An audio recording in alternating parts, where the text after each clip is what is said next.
I was never one to imagine my best friend could become my worst enemy. But when your trust is shattered by someone you thought had your back, the pain cuts so deep you can't breathe. My name is Karina Martinez, and this is the story of how I nearly lost everything: my career, my identity, and the hope that truth would ever win out. It started with my dream job and a trusted friend who quietly coveted my opportunities. By the time I realized she was stealing my life from beneath me, it was almost too late. Almost, but not quite. I still remember the day it all began to unravel, though at the time, I had no idea a nightmare was brewing. My phone pinged as I was half asleep in bed. It was 6 a.m, and I was groggily scanning through emails. A subject line from an elite publishing house in New York snapped me to attention. Offer letter, associate editor position. My heart rate soared. This was the dream job I had been chasing for years, ever since I was a wide-eyed college freshman, devouring classics in the dim corners of the university library. The email congratulated me, praising my strong portfolio and expressing excitement for my future contributions. I was so elated that I nearly dropped my phone. This job was a culmination of years spent perfecting my craft, forging connections, and never giving up despite rejections that sometimes made me feel like giving in. I was dizzy with excitement, imagining the crisp Manhattan mornings, the editorial meetings in glass-walled conference rooms, my name on fancy business cards. But the real surprise was that I couldn't recall sending any final acceptance or having any final interview. Everything had stalled in the final stages weeks ago. I'd been waiting for a callback that I feared might never come. And then, out of nowhere, this email. With trembling hands, I forwarded the email to my best friend, Jade. "It's finally happening," I wrote, peppering the message with excited emojis. Jade was the only person I knew who would squeal as loudly as I was squealing inside. She'd been my rock through countless nights of anxious rewriting and tense interviews. She was a quiet but supportive presence in my life, at least. That's what I believed. After a moment, I decided to call Jade instead of waiting for her reply. My fingers hovered over her contact name. She didn't pick up, so I tried again. No response, but that wasn't unusual. Jade was known to keep her phone on silent or get lost in a new painting or craft project. She was always an artist at heart, and her creativity was part of what had drawn us together.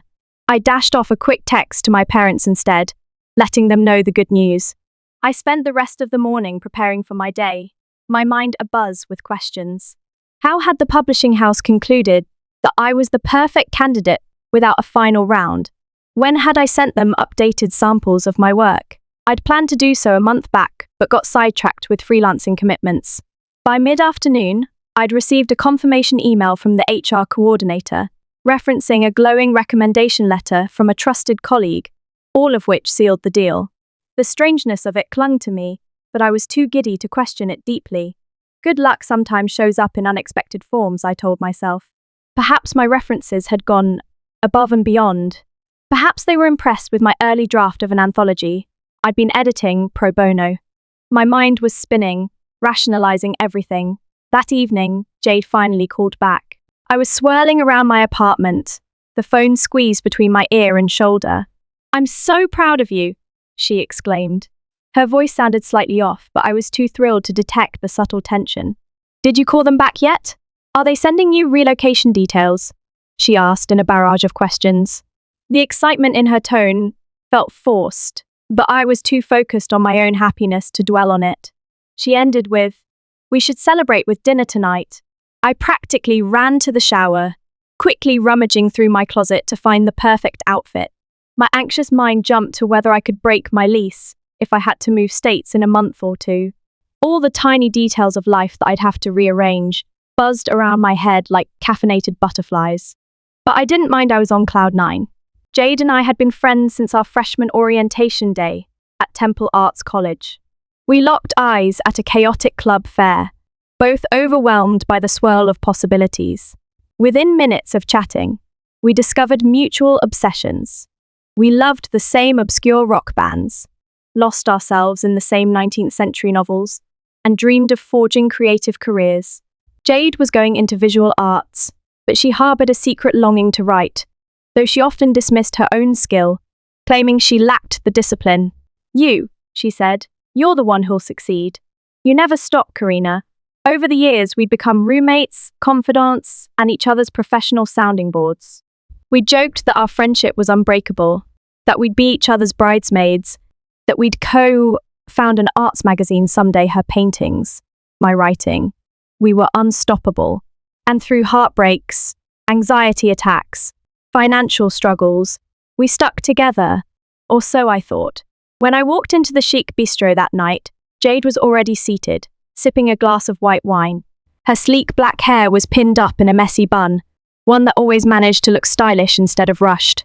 She wore a form-fitting dress and looked as poised as ever, but her eyes flicked around the restaurant in a way that I found unnerving. "Congratulations again," she said, standing to hug me. I squeezed her tight, tears threatening to well up. This was Jade, my best friend, and I was grateful to share this moment with her. We settled in, ordered celebratory cocktails, and toasted my success.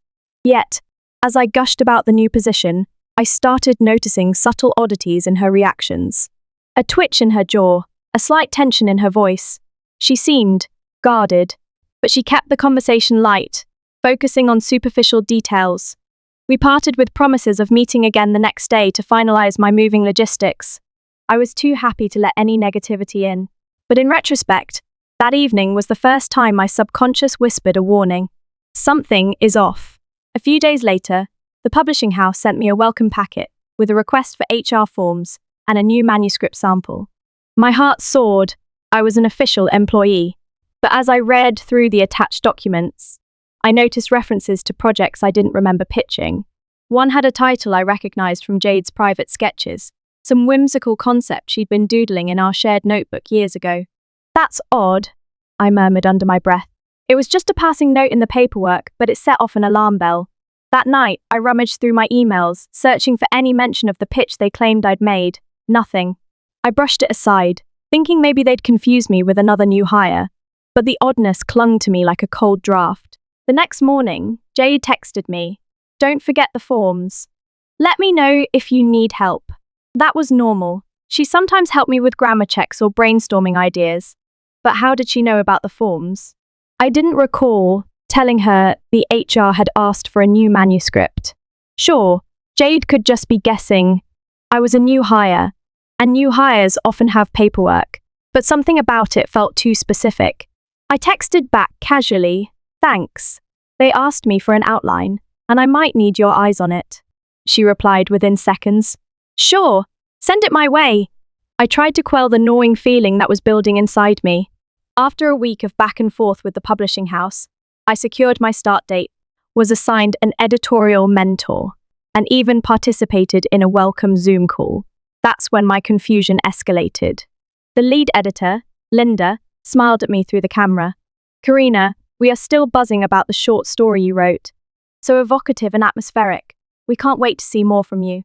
I forced a polite smile, but inside, I was panicking. I hadn't written a short story for them.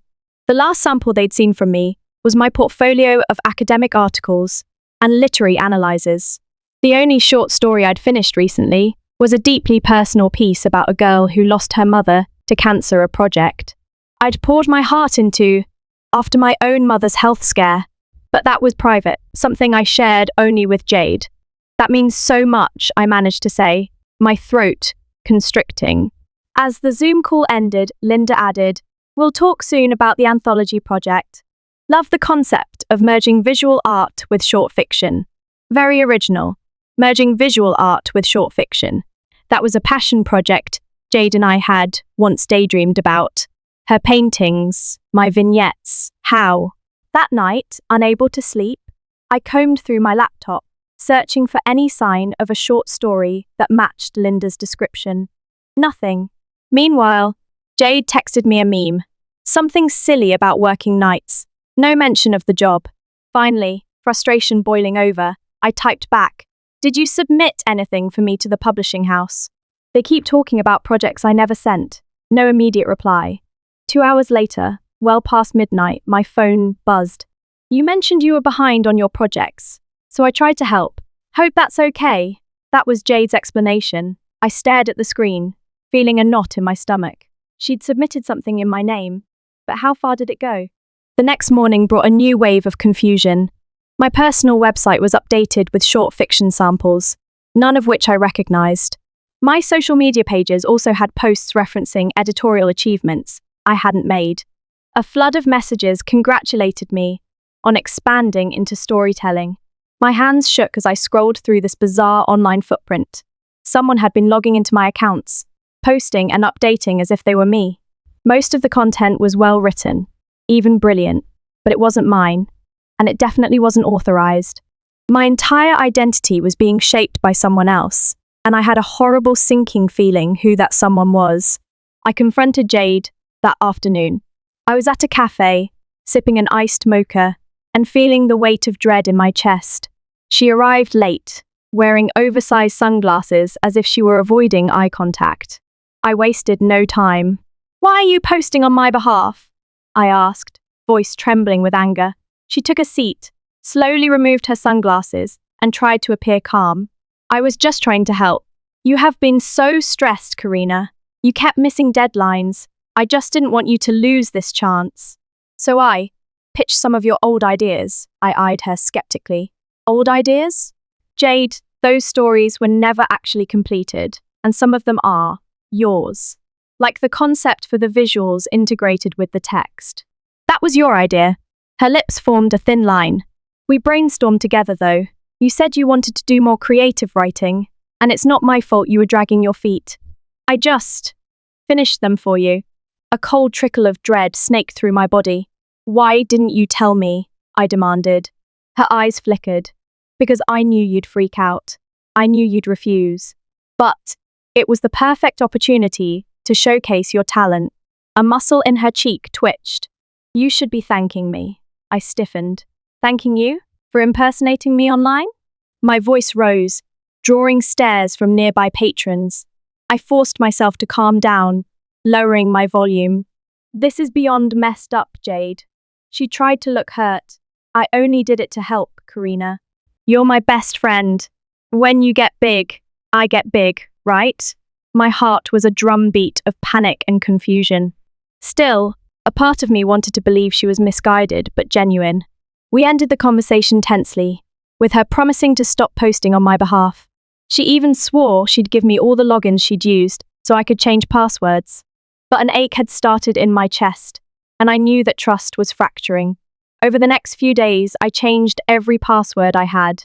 I discovered that the help Jade had offered was more extensive than I could have imagined.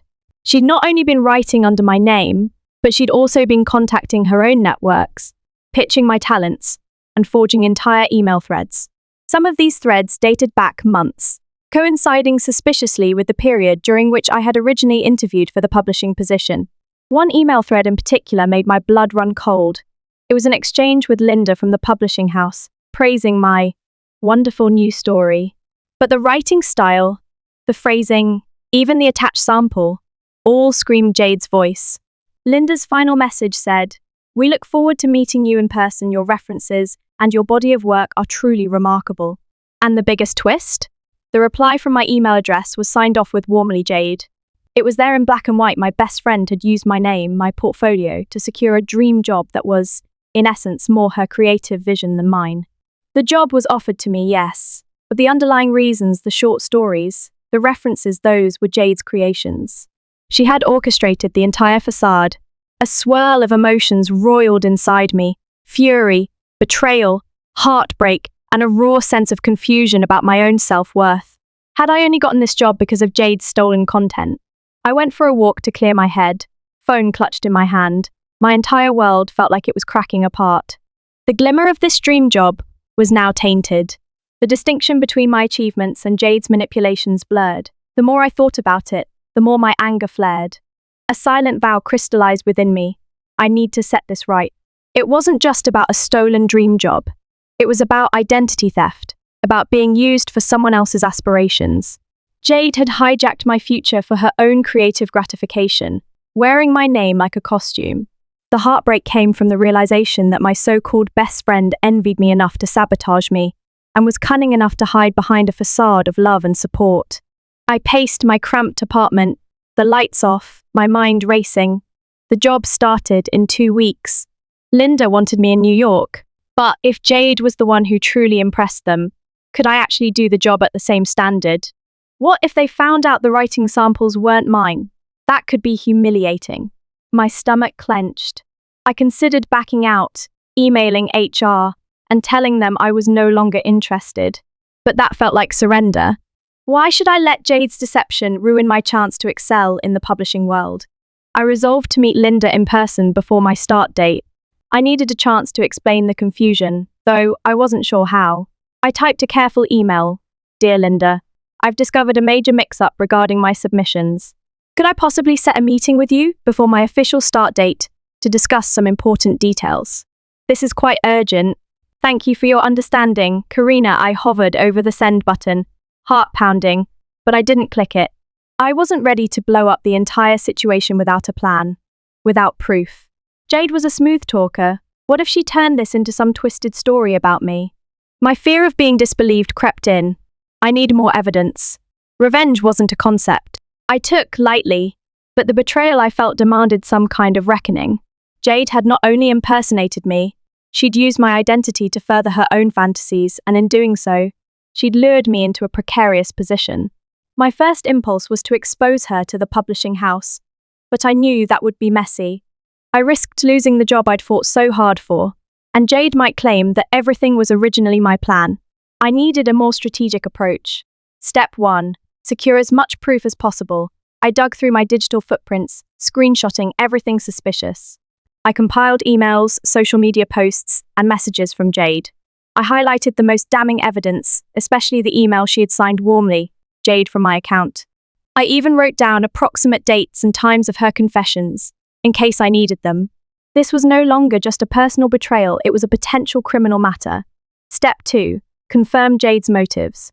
Could it really be that she wanted this dream job for herself? Or was there something else behind her actions? A piece of me, the piece still clinging to our years of friendship, wanted to understand. Maybe it was jealousy, or maybe she genuinely believed she was helping. I needed to know the truth, because that truth would guide how I exacted justice. Step 3. Expose her in a way that would leave no room for doubt. My job, my reputation, my sense of self, everything hung in the balance. I arranged to meet Jade in a public place, a bustling city park near a pond, the air pungent with the smell of fresh grass. I arrived early, my phone set to record. A part of me felt guilty, as if I was betraying her, but the larger part knew I had to protect myself. The device was in my purse, hidden but active. Jade showed up wearing workout gear, as though this was just another casual hangout. She offered me a tentative smile. Hey, you look stressed. Everything okay? I took a breath. I've been better. Listen, Jade, I need you to be honest with me. How long have you been posting as me online? She averted her gaze. I told you just a little while. Since your interviews. Maybe a month or two. To help out. I pressed her. But the short stories, the entire creative pitch, that was all you, wasn't it? That was your concept, your words. A slight tension in her jaw. They were your ideas too. We collaborated. You just never finished them. Her attempts to blur the lines infuriated me. My voice came out sharper than I intended. But you do realize impersonating me crosses a line, right? You took a huge professional risk in my name. She stared at the ducks floating in the pond. It was the only way, she said at last. You don't understand, Karina. My art career has been floundering. I can't land gallery shows. When the publishing house responded positively to my short story, well, your short story, I seized the opportunity. It's not like you didn't benefit. You got the job. My heart hammered. So you did it out of desperation? She whipped her head around, eyes blazing. Out of ambition. We always talked about collaborating. I just took the initiative. God, Karina, you're so naive sometimes. If it wasn't for me, you wouldn't have that dream job. You're too cautious. I felt an urge to stand up and walk away, but I forced myself to stay. And what was your plan if I started working there and couldn't replicate the writing style you showcased? Did you think about that at all? She exhaled heavily. I figured you'd figure it out. You're talented. You'd adapt. Or maybe I was hoping we'd both go to New York. I'd write behind the scenes, You'd front the operation, sort of like a partnership. I was stunned by her audacity. A partnership that's built on lies and stolen identity. Jade folded her arms. I didn't steal anything. I used your name to get in the door for both of us. I'm sorry if you see it differently. I wanted to scream.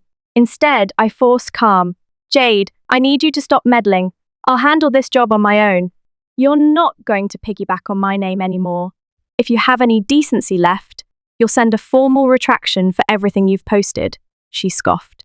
You really think I'm going to sabotage all my hard work? Are you insane? Look, I admit I took an unorthodox route, but it worked. You and I both stand to gain. I stood up, fists clenched. No, you took my identity. That's not yours to use. I'm done.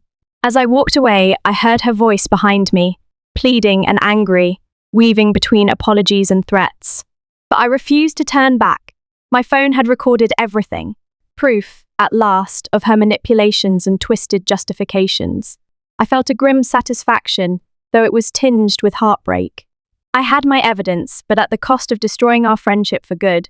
Now that I had Jade's confession on tape, I felt both relieved and terrified. I had what I needed to confront her publicly, if it came to that. But exposing her wasn't enough. I had to protect my own reputation. Before acting, I needed advice. I turned to an old college mentor, Professor Elaine Whitaker, an experienced author who taught us both in a creative writing seminar. She was one of the few people who knew Jade and me intimately. We met in her cozy office, decorated with framed covers of her novels and shelves crammed with literature. Sunlight streamed in through the large windows, illuminating floating dust motes. She offered me a seat and brewed some tea. When I finished recounting the entire saga, she looked pained. Oh, Karina, this is serious. Jade always struck me as gifted, but very insecure. To go to such lengths. Her voice trailed off. I sighed. I don't want to destroy her life, but I can't let her keep walking all over me. She's taken credit for my name, my accounts. She even pitched her ideas under my identity. Professor Whitaker nodded gravely. You need to be honest with your new employers. That's step one. If they find out from anyone else, it'll blow up worse. My stomach churned. I'm afraid they'll rescind the job offer. She placed a comforting hand over mine. They might. But if you explain the situation calmly, show them the evidence, they might work with you. Publishing houses want authenticity and trust. If you come clean before it spirals, you stand a better chance. I closed my eyes, tears threatening. I guess you're right. She gave my hand a squeeze. Also, document everything, every single detail. If Jade continues to pose as you may need legal counsel. I hate to say it, but people who do these sorts of things don't usually stop just because you ask them to.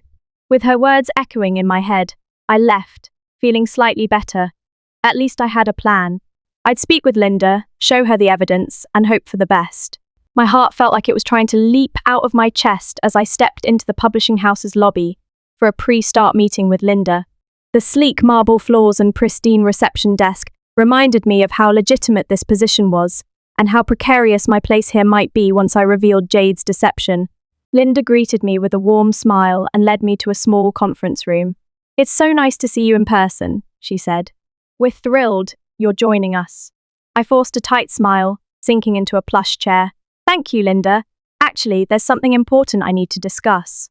She tilted her head, concern knitting her brow. Go on, please. I handed her a thick file. You've received creative work that you believe is mine, but it's not. It's complicated. My longtime friend, she impersonated me, submitted her own writing under my name, and managed my online presence without my knowledge. Some of the content you saw was hers. Linda flipped through the file, eyes growing wide. I continued, my voice shaking. Here are screenshots of emails, texts, everything. I only discovered it recently. I'm terribly sorry about the confusion. For a moment, Linda sat in stunned silence. Then she spoke, her tone measured. This is a lot to take in. Karina, we took you on because you have strong analytical skills and a decent writing portfolio. The short story samples were impressive. Yes, but we also liked your editing background. The question is, where do we stand now? Did you have any involvement in this impersonation? Tears burned behind my eyes. No, none. I was blindsided. but I do want to stay here and prove myself. I have my own writing samples I can show you. They may not be as flashy as Jade's short stories, but they're mine. And I'm eager to learn, to grow, to be an honest contributor here. Linda studied me carefully, then exhaled. I appreciate your honesty. This is serious, though.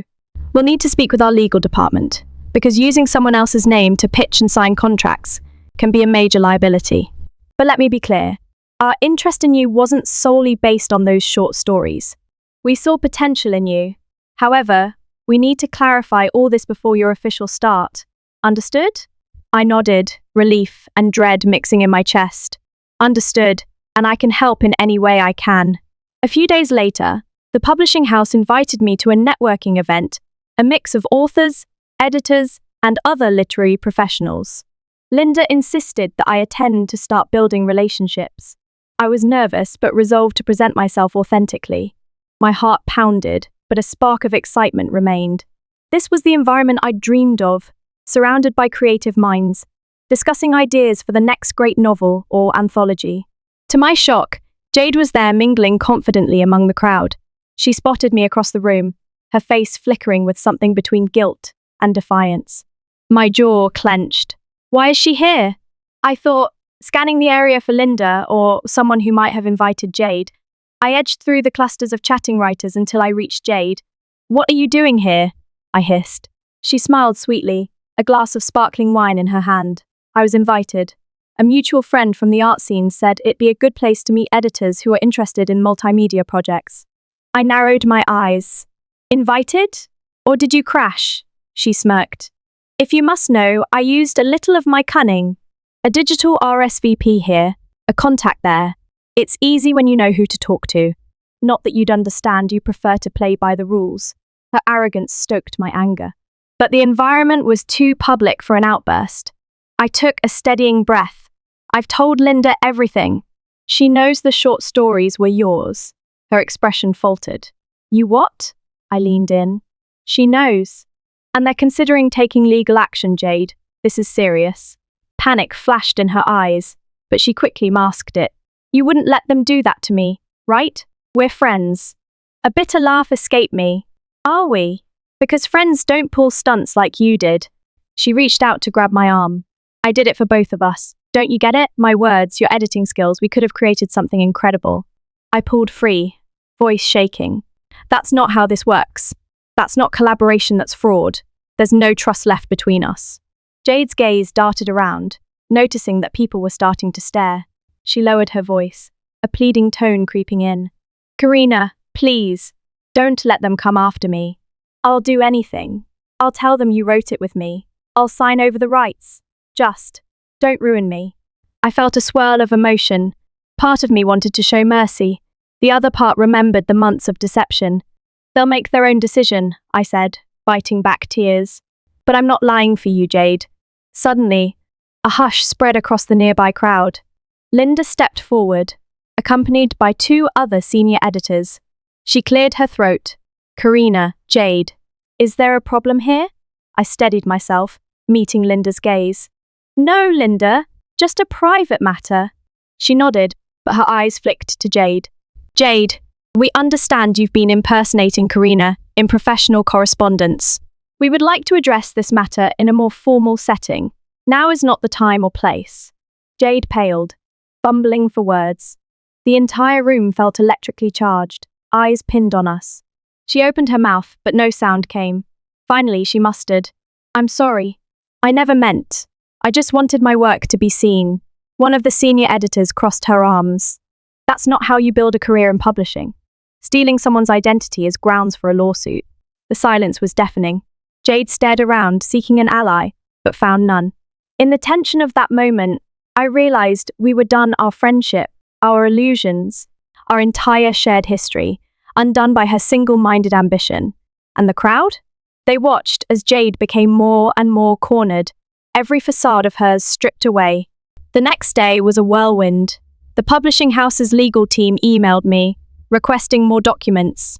They were furious at Jade, but also cautious, wanting to ensure they protected themselves from any liability. They decided not to press charges immediately, so long as Jade signed a formal acknowledgement that she had no legal claim over the short stories she'd submitted under my name. Jade, desperate to avoid lawsuits, quickly complied. She was effectively blacklisted from any affiliate projects and tarnished in the eyes of many publishing professionals who'd seen the incident. But for me, a bigger question loomed. Could I maintain my position in this company? Or would the spectre of Jade's fraud overshadow my credibility? Linda, surprisingly, gave me a chance. She reviewed my authentic portfolio, finding it compelling enough to justify keeping me on board, albeit on a probationary basis. In a strange twist, Jade's public exposure ended up being my partial salvation. People now knew the short stories were not mine, removing unrealistic expectations of my creative writing. Freed from that pressure, I could focus on the editorial tasks I excelled at. Day by day, I proved my worth. Word spread quickly. The literary scene can be gossipy, and Jade's downfall became a hot topic for a while. Some mutual friends lashed out at me, blaming me for not protecting Jade. Others sided with me, outraged at her deception. Torn between guilt and relief, I decided to channel my energy into work. My first few weeks at the publishing house were both exhilarating and exhausting. I discovered a love for nurturing other writers' manuscripts, guiding them to refine their voices. Ironically, this was the path I'd always wanted.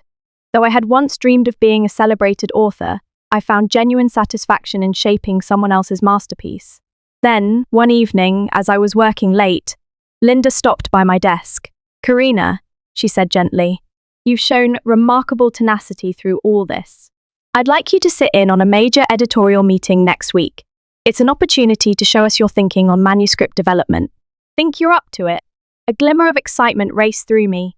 "Yes, absolutely," I managed, trying to keep my voice steady. She smiled. "Good.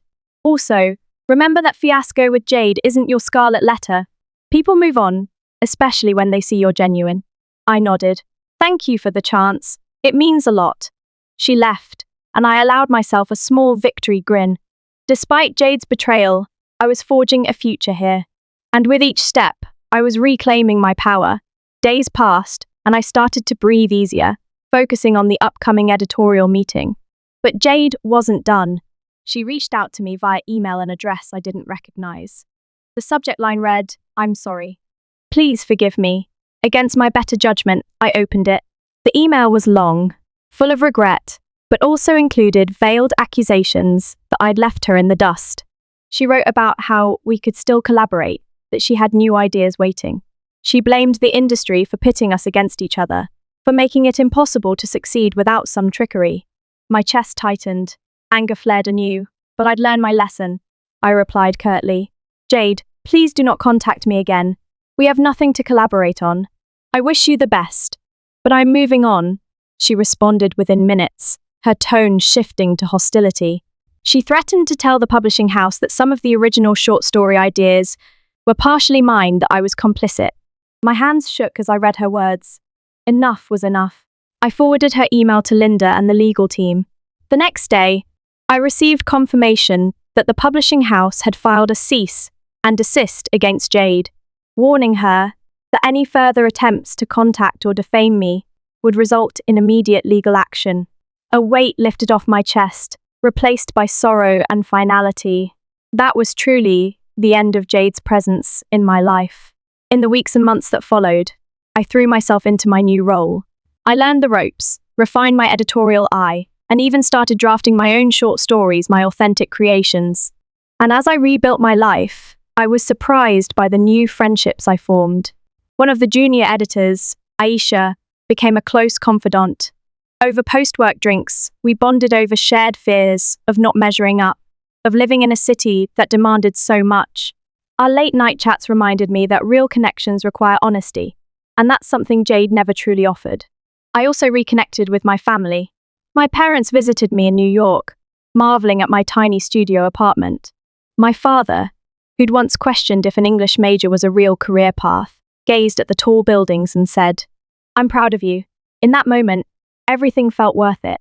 6 months in, the publishing house held a public event, a reading featuring the house's newest authors and the team behind them.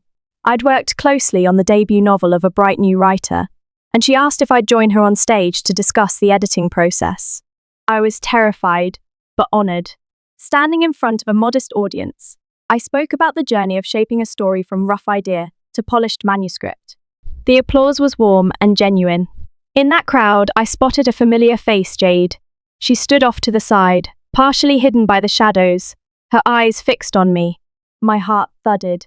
Panic threatened to creep in, but I steadied myself. After the event, as I mingled and shook hands, Jade approached.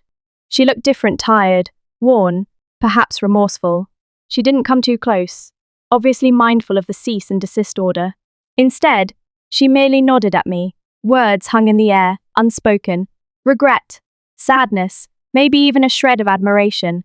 And then she was gone, disappearing into the wave of people. I realized in that moment that I was free. Whatever hold Jade once had on me was broken. I'd found success on my own terms, and she was just a spectre from my past, lingering on the fringes. Time trudged on, the drama a distant memory. I gained more confidence and took on larger projects at the publishing house. My reputation grew.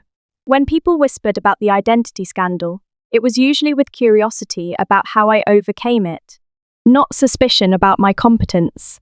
Bit by bit, I reclaimed my narrative, no longer letting Jade's betrayal define me. Late one evening, after finalizing edits for a client's book, I felt a surge of creative energy. I opened a blank document on my laptop. The cursor blinked, beckoning me to speak my truth. Tentatively at first, I wrote, "I never imagined my best friend would become my worst enemy." Words poured out. It felt cathartic, like lancing a wound that had been festering for too long. I finished that piece at dawn. It wasn't for publication, at least not yet, but for myself. A testament to everything I'd endured. My heartbreak, confusion, anger, and finally, my resolve. My voice was my own, and no one could ever take that from me again. A year later, on a crisp autumn afternoon when the leaves were turning amber and scarlet, I found myself on the cusp of a momentous new milestone. It felt surreal to stand in the lobby of the very publishing house that had once doubted my legitimacy, reflecting on how far I'd come. My own short fiction collection, completely original, entirely mine, was slated for release within weeks. And it wasn't a courtesy publication, nor a pity project. I'd earned the contract through a grueling, impartial submission process. My manager had recused herself from any decisions related to my manuscript to avoid conflicts of interest, and an external committee evaluated my work on its merits alone. When the acceptance email finally landed in my inbox, I sat in stunned silence, tears blurring my vision. This victory was different from any I'd known before. It wasn't tainted by false impressions or stolen words.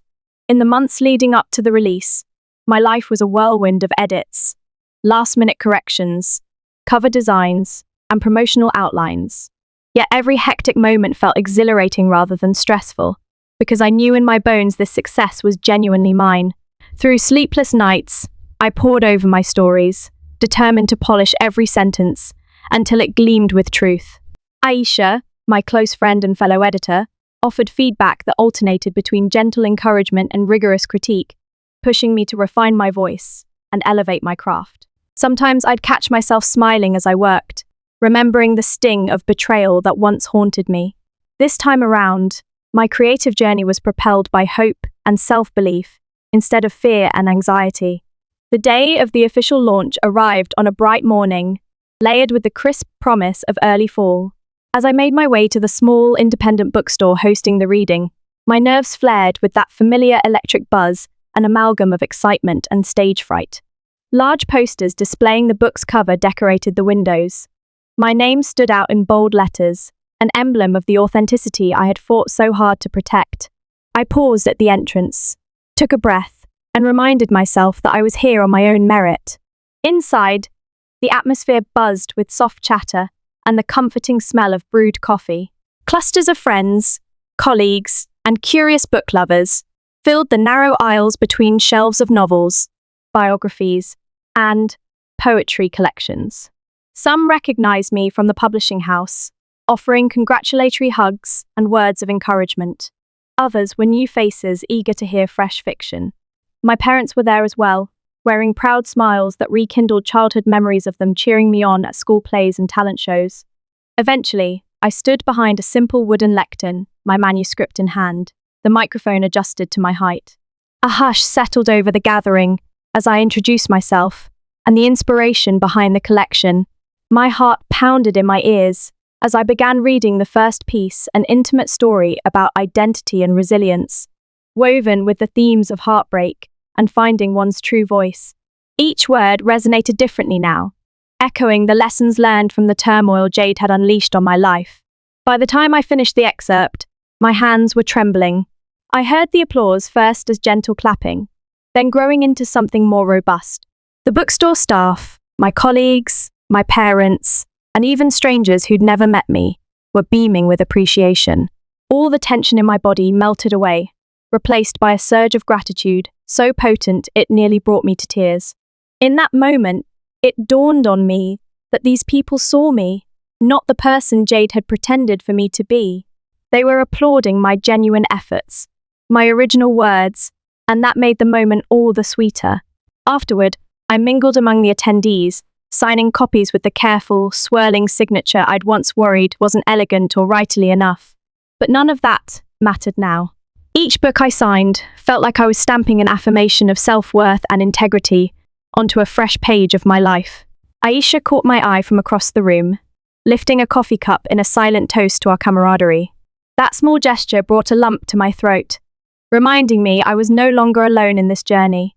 Later, I caught sight of my father wiping his eyes, trying to hide the tears behind a stoic demeanor. My mother was chatting animatedly with a group of attendees, proudly pointing out passages she loved. I took a moment to step aside and soak in the atmosphere, the murmurs of conversation, the rustle of pages turning, the palpable energy that arises when creativity is celebrated. It was a celebration not just of my stories, but of surviving betrayal and reclaiming my life. As the event wound down, I felt an unshakable sense of completeness. This was more than just publishing a short story collection. It was the final step in a long recovery from the lies and humiliation Jade had orchestrated. I had proven to myself and to everyone else that my voice, untainted by fraud, deserved to be heard. This was the moment I discovered a new layer of resilience within me. I realized I wasn't just mending the wounds. From the past I was forging a more confident and authentic future. And best of all, in the crowd that day, I saw people who truly cared for me, my parents, AITA, and colleagues who respected my work and valued my honesty. These were the genuine bonds that would carry me forward. No more illusions, no more stolen identities, and no more fear that my achievements were built on someone else's groundwork. That day, immersed in the warmth of applause and the tangible proof of my own creativity, I stepped fully into the person I was always meant to be, wholly, proudly, and triumphantly myself.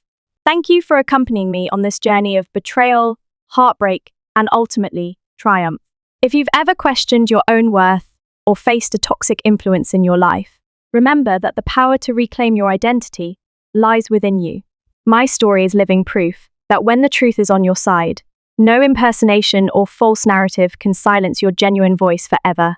I hope you found inspiration, resolve, and even a spark of hope in these words. If this story resonated with you, please like, share, and subscribe to the channel. Your support helps more people discover these real tales of betrayal and redemption. Comment below if you've had a similar experience, or if this story gave you the courage to stand up for yourself.